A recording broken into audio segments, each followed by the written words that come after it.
Yes, welcome. This is A RAP CRITIC. I'm your boy Malik 16, founder and creator of Plates and Crates. And no, this isn't the brat. I'm not Jermaine Dupri, but since we're going over a tag team based album today, I figured for this very, very special episode, we'll hit you with the tag team effect because we're rounding out and wrapping up our 1996 for the rest of the year campaign. So I have to introduce y'all to my wonderful, beautiful co-host for the day. And this is why we got the different setup going on. You want to tell them a little about yourself and who you be? Yes, hello everyone. My name is Ayana, aka ARnB. I love music. I write for a music blog, so that's just a little bit about me. And she might be an aspiring DJ, music boss exec, among other things. Working on it. Right. Be on the lookout for her very own podcast and YouTube show in the near future. So, what album are we doing? We're doing an album that I expect to get a lot of feedback on, but it is a part of the wave of classic albums from 1996, and we're talking about a very under-celebrated group in hip-hop history, none other than Kriss Kross and their final album, their 1996 release, Young, Rich, and Dangerous. And this album was released in January of 1996, and yeah, we'll take it from there. Y'all know how it goes. If you haven't already, take a moment to like and subscribe. Can you show them where, Ayana? Yes, right down here below. Boom, and hit that notification bell so you can keep up with the updates. 1996 for the rest of the year is coming to a close, so as we go into the next year, feel free to send your requests. I'm starting the year off with a request that was given to me this year anyway, and the line is now open for albums that you'd like to see reviewed on the channel. So, category 1, we're going over the product, the album itself. Let's talk about this, and dimension 1 is going to be quality of production. Ayana, what can we say about the quality of the production on here? Well, Jermaine Dupri produced the album, so you know the quality of production. You see elements of G-Funk throughout it. Wasn't necessarily anything new. It was a lot of songs where there was sampling. So with that, they weren't necessarily reinventing the wheel or creating a sound we haven't heard before, but for what it's worth. Right. An interesting thing that happens with the production on here is that there's 2 tracks that are credited to Kriss Kross themselves. And I don't know if that was Jermaine Dupri being generous and wanting to, start transitioning and elevating his group, the group that got him to fame, to start having their own credit and independence, or if that was a jump out move by Kriss Kross, because Outkast had done a similar thing by the time their second album came around. They branched out, started doing self-production outside of organized noise, and it happens sometimes. So one of the tracks that was produced on here by Kriss Kross is just a re-interpolation of I Need Love, the LL Cool J song. And I'm like, okay, if ever you're gonna have like your first sampled or first produced song, that'd be an easy melody to reproduce and recreate. And I thought that was interesting. It has Jermaine Dupri's signature all over it, so I'm sure he oversaw the arrangement or kind of coached them, or they were just influenced by his style. But you're getting a lot of that, like Ayana pointed out. This is also the era of obvious sampling, simple format, easy to get on the radio. So we're hearing a sample from Phase Zero, we're hearing that LL Cool J I Need Love sample, we're hearing a sample of Lionel Richie's Love Will Find a Way, and Live and Die for Hip Hop, you're gonna hear Regina Bell's Come to Me, Baby Come to Me sample. So really interesting, very light instruments. When it comes to Jermaine Dupri's production, I always find that he does a less is more. Hi-hats, no heavy drums, no heavy bass, just kind of real easy to follow patterns here. Now, the only original production on this album comes from the title track, Young, Rich, and Dangerous, and the other beat that's credited to Kriss Kross production, Hey Sexy. And then a standout is Streets Ain't Right. And so The Streets Ain't Right goes down in hip hop legend history because people either don't know or they don't credit or they forget. This was an original Jermaine Dupri production that appeared on this Kriss Kross album first, and it's now legendary because that same year, that summer, it appeared on a DJ Screw tape as June 27 Freestyle with Big Mo and a bunch of other Texas rappers that were, you know, then forming a Screwed Up clique. And then Young Star was on that rap too. The year later, he made that track, Beating Down Your Block, Knocking Pictures Off the Wall, over the same beat, and made it an official single. So it's now become known as a Texas classic beat because it got screwed and slowed down, and people know that version. And it was only made more distinct and memorable because Drake on his So Far Gone mixtape rapped and sung over what was the DJ Screw version of this beat, but it all was kept intact from the original Jermaine Dupri production. All Screw did was slow it down. So all the breakdowns, all the melodies, that's Jermaine Dupri right there. So that's the shining gem of production on this beat. It's probably the most creative that Jermaine Dupri was on this album. Everything else is pretty straightforward if it wasn't sampled. So something for y'all to consider on a scale from 1 to 5 heartbeats. Ayana, what would you give the quality of production? I would say quality of production was a solid 4.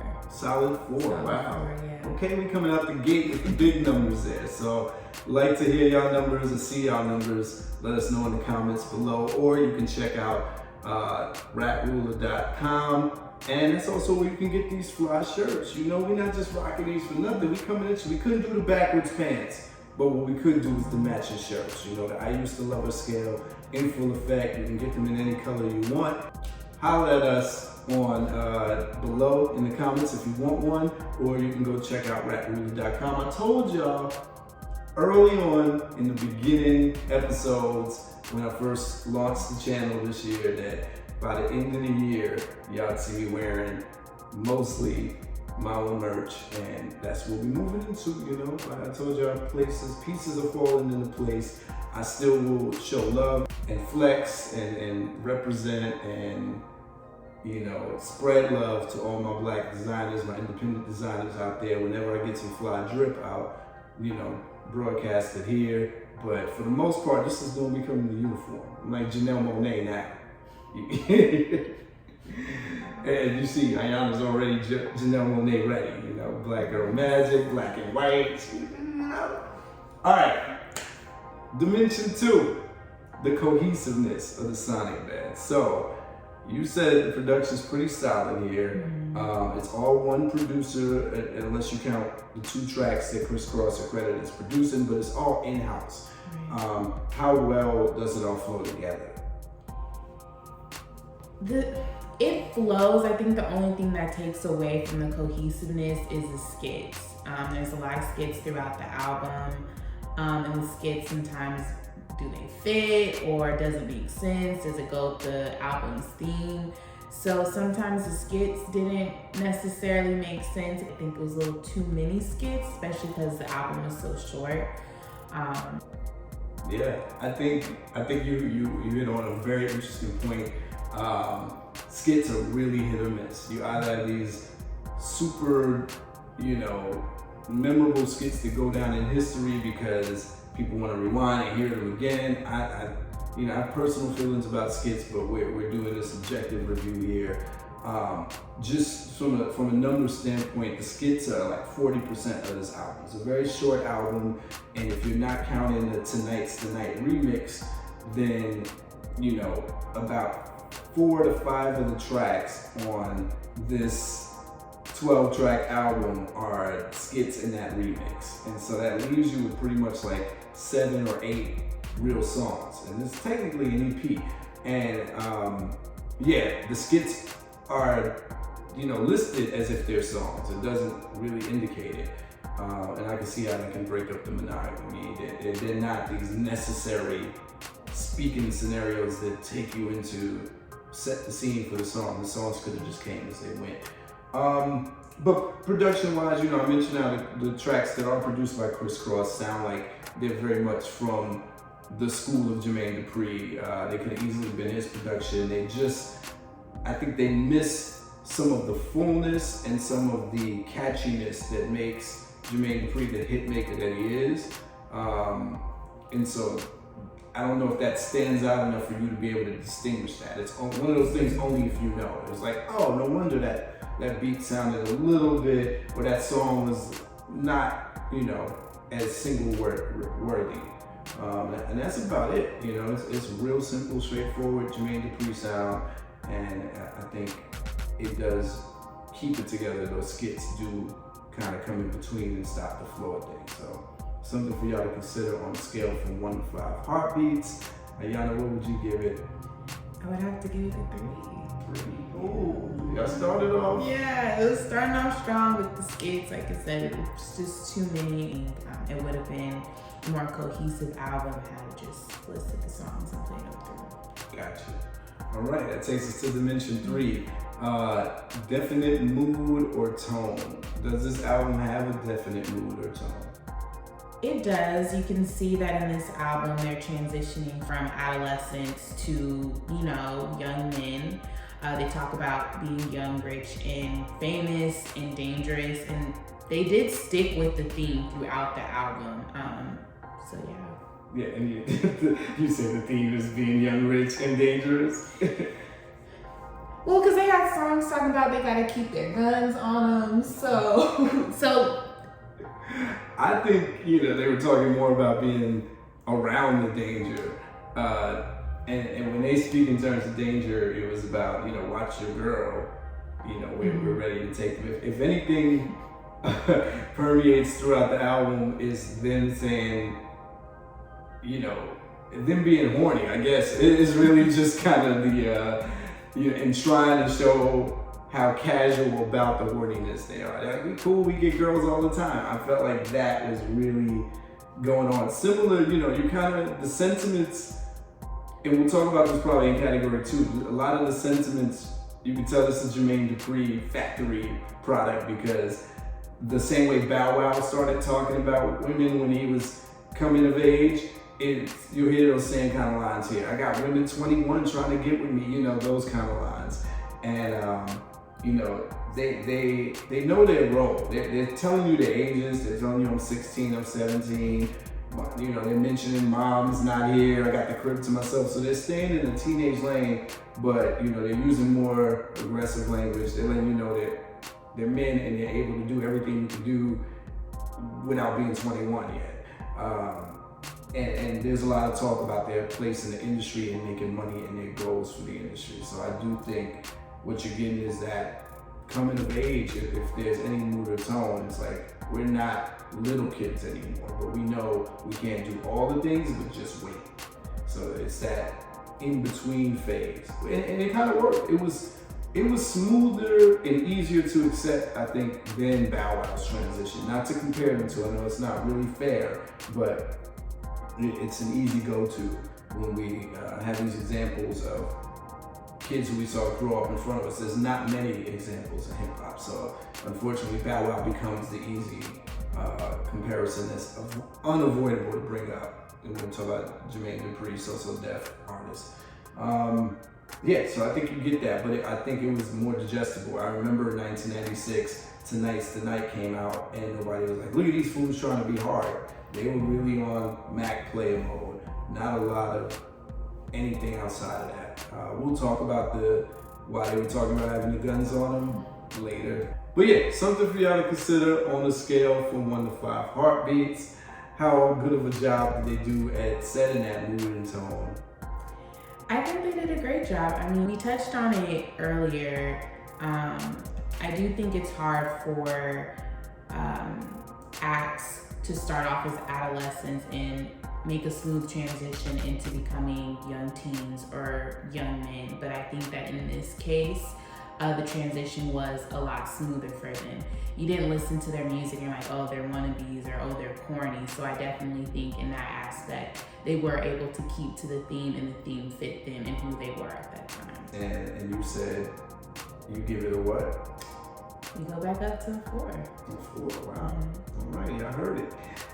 Speaking of 4, dimension 4 is where we talk about the song distinction versus the repetition of words and sounds. So how repetitive, how redundant, how many times are you hearing the same kind of sounds and same kind of production and the same kind of words? Or is every song unique and distinct? What makes every song unique is the samples they use, if there were samples for that song, but I would say once again it's an overall theme of G-Funk. It didn't too much stray from that. So after a while, the songs do kind of start to sound the same. You could tell Kriss Kross were super influenced by who the biggest rappers were in the previous years. When Snoop came out, their second album, The Bomb, sounded almost like Baby Snoop. And that's because the Brat had come in the fold. I think Jermaine Dupri was very impressed and influenced by Snoop.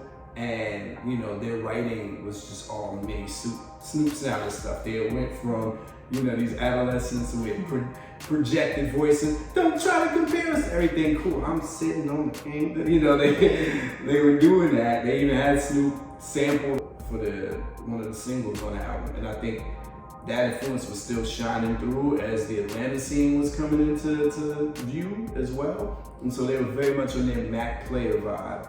And you will hear those kinds of words often. And I think those feels continue all throughout the album. And so that could get redundant. I think the very theme that you mentioned, Ayana, is what kind of gets repetitive, because it's like 4 songs just talking about getting girls, dedicated to nothing but that. It's like, man, another one? And then that's how like the song before the ending, you would think there'd be like one song that kind of like goes out hard and it's like, this is the song?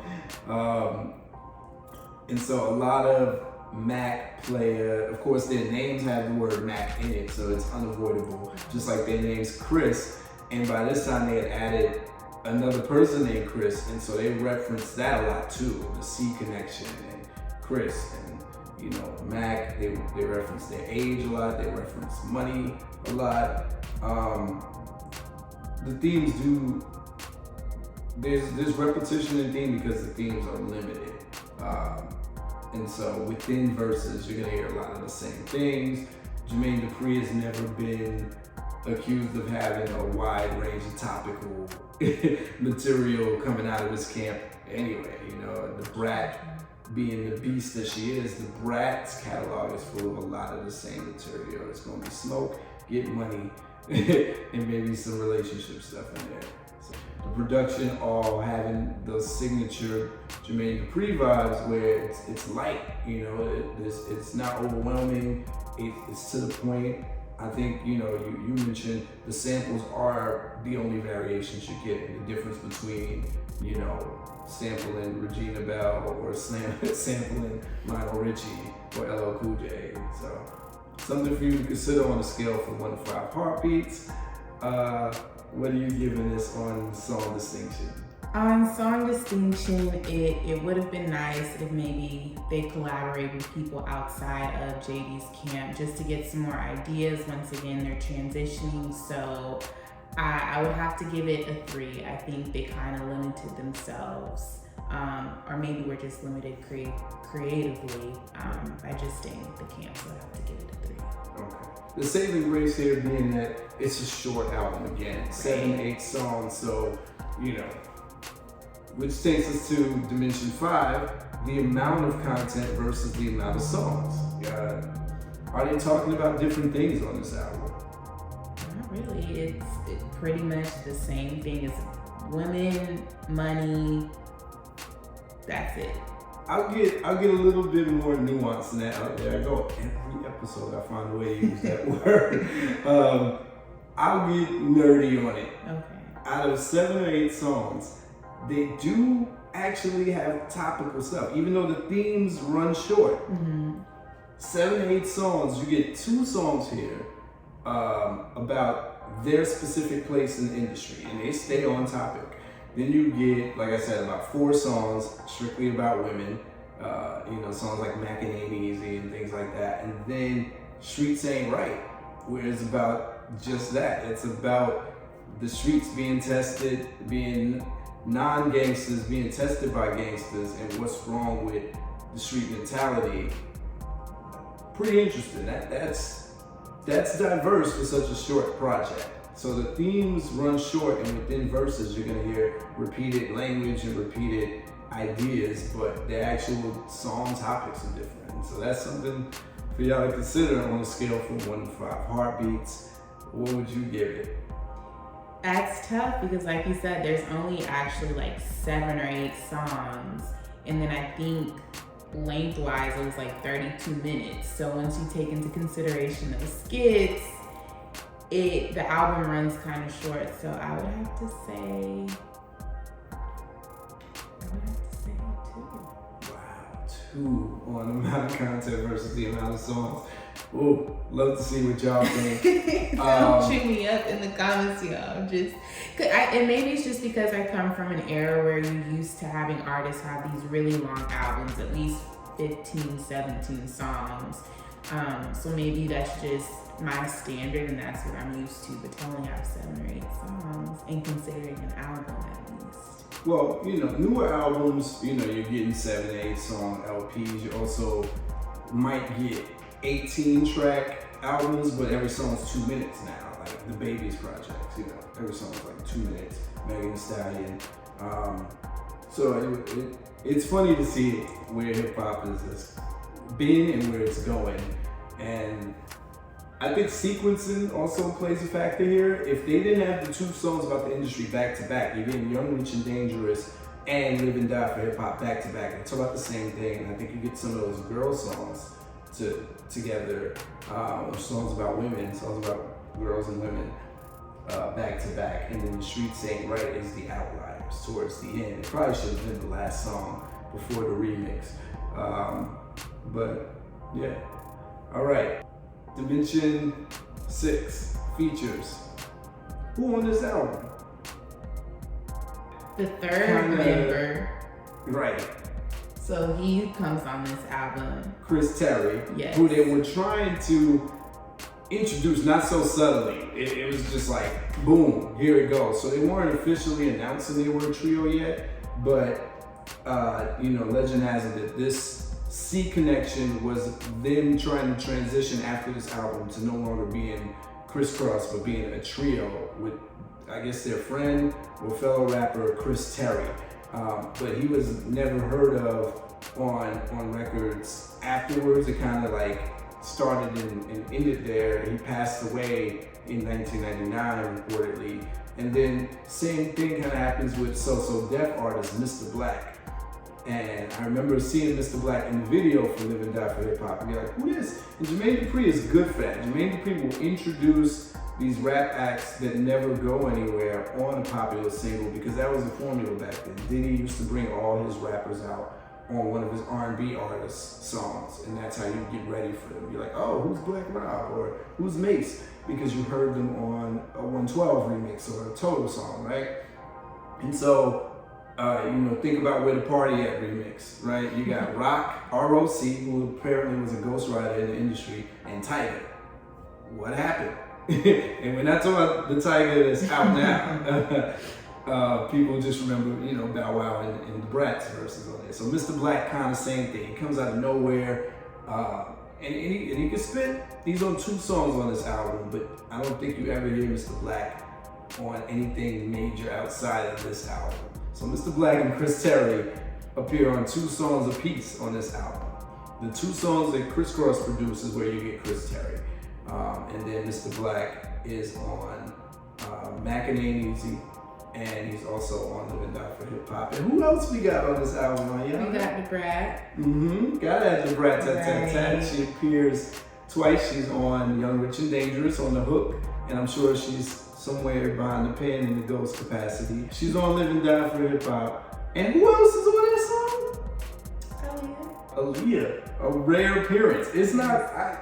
Can you think of any rap albums that had Aaliyah on it? Absolutely not. She worked with a very close team. She worked with Timbaland and Missy in the 90s, but you couldn't find her on too many other hip hop hip hop songs, despite the fact that that's where her style was kind of sampled from. So it was major to have her on there. She was one of the biggest artists at the time. So it was major because there was kind of like this law. I think this is right before she came out with "If Your Girl Only Knew," and she had been quiet, like almost forgotten. You said she was one of the biggest, but I think this is right before she became the biggest. I remember watching that video. I'm like, oh snap, Aaliyah, where's she been? And there were rumors that she was signing to So Def. There were all kind of rumors about Aaliyah right before this, because this is when the whole controversy with He Whose Name We Don't Say started hitting radio airwaves, and people didn't know for sure, but we didn't hear from her after that album until the next single dropped, and this was her short resurfacing. If you ever see the video, there's only a cameo of her. She's only on here for like 4 bars, but it's rare. If y'all can think in the comments, let us know if y'all know other songs, other rap albums that she appears on in the 90s. Only album I can think of is the third Nas album, I Am. She's on You Won't See Me Tonight. yeah. That's it. Besides her camp, like Ayana mentioned, the Basement Crew or Timberland, I forgot what they were called. What were they called? If y'all can tell us that too. I don't remember. So, all right. Something to consider on a scale from 1 to 5 heartbeats. Did the features here, Chris Terry, The Brat, Mr. Black, and Aaliyah, and Jermaine Dupri himself. Of course. Who I must say, Jermaine Dupri, I think he might be more genius than we give him credit. We'll talk about that in the next category. So yeah, what would you give this when it comes to the features? Well, you were saying they definitely helped. It right? helped, yeah. So put a number behind that. I would say a 4. A 4. Wow. Shout out to the Brat. Yeah. Dimension 7. Does or do the weakest songs or song on this album weigh it down? Is there a weak song on this album?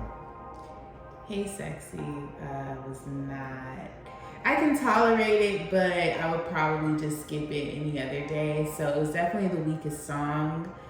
It had the potential to hurt the album because once again, the album wasn't that long, but it doesn't necessarily take away. It just wasn't my favorite song.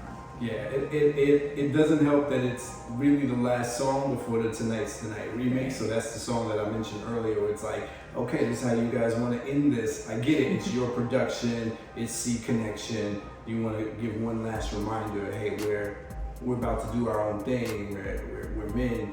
But it, you know, like I said, of all the tracks on there that were produced, even though it's an original beat, it just was missing something that gave it some kind of compelling quality. It's pretty empty and it's really uninspired with the female voice saying the title, you know.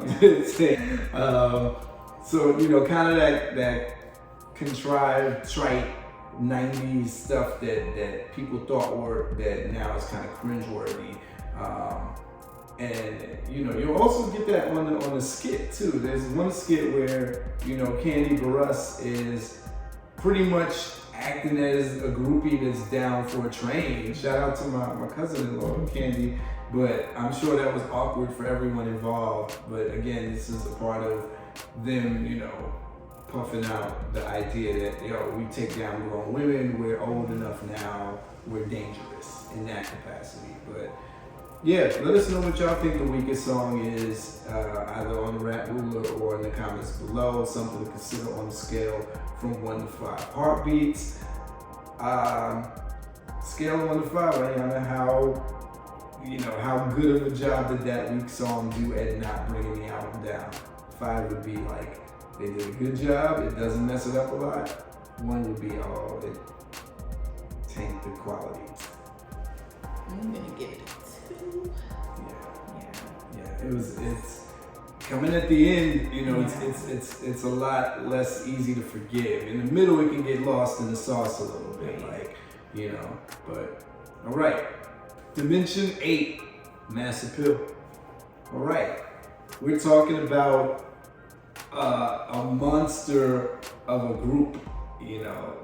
These two, you know, Mac Daddy and Daddy Mac were a phenomenon. when they came out. It's hard for me to describe it to people who didn't live in that time, but just imagine what, you know, any phenomenons throughout the eras have been. Beatles, you know, Boys to Men, B2K, BTS, put that in rap form.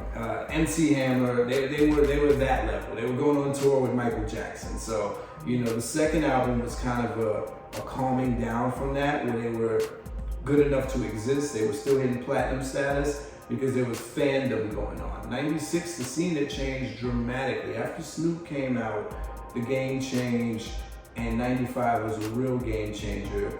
And, you know, I don't think people remember that Kriss Kross are from Atlanta. Before there was an Atlanta hip hop scene, they were repping Atlanta, maybe not with like Braves jerseys and, you know, really pointing at, you know, Atlanta blocks and streets like Outkast was, but they were the first on a mainstream level. And by then their place in hip hop had a question mark next to it. And so they're used to selling these astronomical figures. This album, you know, still coming off the fumes of that, despite what people might have thought or said of Kriss Kross. In the year 1996, this album went gold only 2 months after its release. And for those of you that don't know what it takes to go gold, that is 500,000 copies. So to sell 500,000 copies in 2 months still means that you have commercial viability, and they got radio play. Live and Die for hip hop played on every place where I used to watch videos. You know, we talk about The Box, we talk about Video Soul, we're talking about Rap City, we talk about Video Music Box. It was out there, it was getting rotation, people knew that song. And then Tonight's the Night was getting radio play everywhere. The remix had Redman on it, so they were still making these moves to show that, hey, we want to be grown. I'm sure they chose Redman personally. Like, we want him. We don't want another cutesy. We want, you know, we may not talk about that stuff in our verses, but these people do, and that ups the ante. When you hear this album, does it sound like it was made with intentions to hit a wide audience? It does. You know, I think they changed the production to more G-Funk, and I think that with the topics, they were trying to hit that older audience that maybe they couldn't reach while they were younger. I mean, to the female ear, right? You represent the female ear. If you were your age now in 1996 and this came out, would this get CD play in your car? Yeah, absolutely. It would get CD play.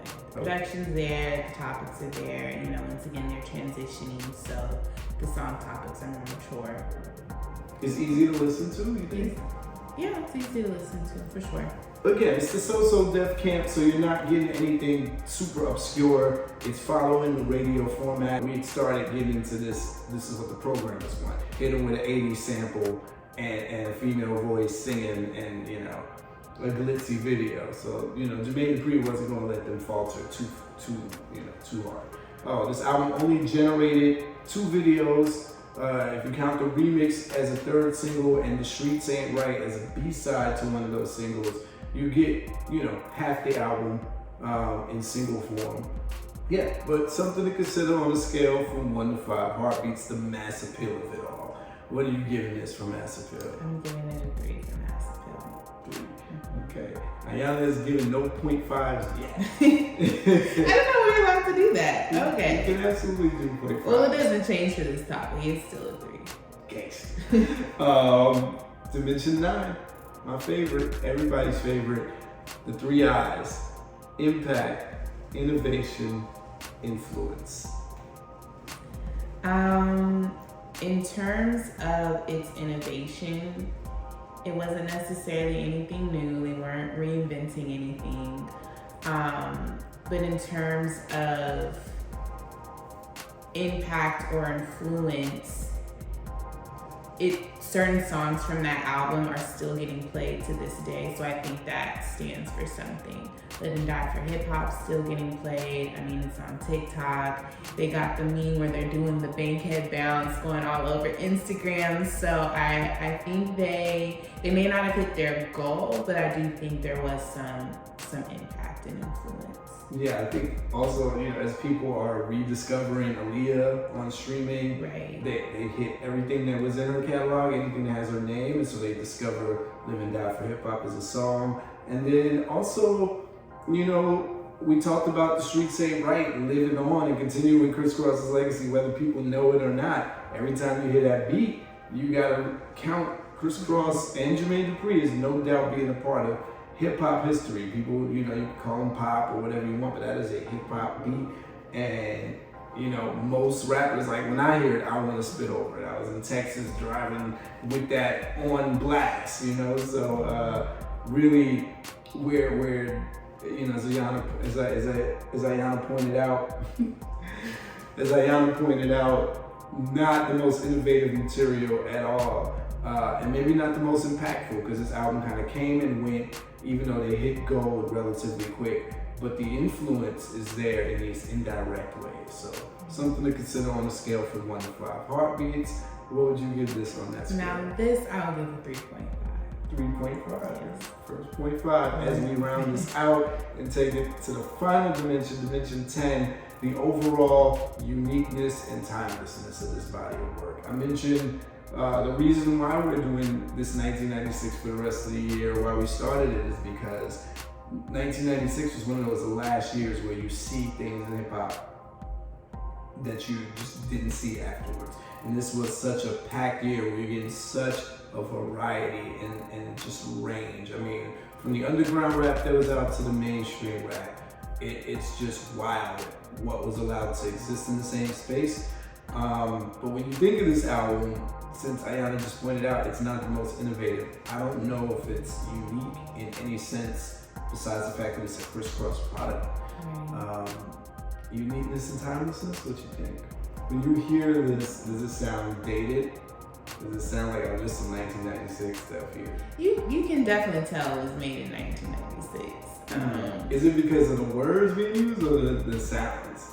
The words that are being used. Yeah. We talked about the cheat code a lot on episodes here, where if you sample something that's already popular and well recognized and sample it blatantly, you can live off the extended life of that original sample, right? So if I sample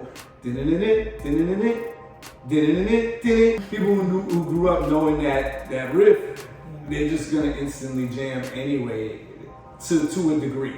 I get a foot in because of that, and Jermaine Dupri's production ensures that. So I do think, no matter how many times I hear that Phase Zero song sampled, whether it was EPMD, Please Listen to My Demo, or Tonight's the Night, Kriss Kross, it's such an easy to listen to groove. So I do think the words are what make it, if anything, give it a time stamp on it. Even if it's Atlanta slang, like cut up, they got a whole song called Some Cut Up, and it tells you, it locks it into what it is. And then Mac and Player, just their names alone were on their way to being dated. And they were probably gonna abandon that. If they were making a C connection, they were probably on their way to just being Chris Smith, Chris Kelly, and Chris Terry. Because Mac and Player, that was one of the final years for those words. So I don't know how timeless it is, and I don't know how unique it is, because it's pretty standard fare. It was the junior version of what a lot of Midwest, West, and Southern rappers were on. So something to consider on a scale from 1 to 5 heartbeats. What you giving this when it comes to uniqueness and timelessness? I'm gonna give it a 2.5. All right. Yes. Y'all heard it from the woman herself. That has been our complete Category 1 review of the third and final album by Kriss Kross. The classic, y'all just determine how classic it is, Young, Rich, and Dangerous. And join us for part 2, episode 18.5, where we go over the rap performance on this album. Until then, y'all know what it is. F a rap critic. Talk about it while I live it. Word 2.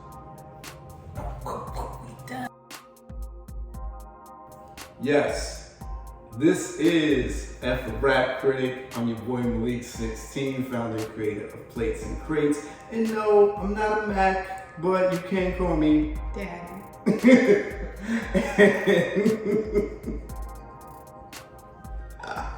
That was great.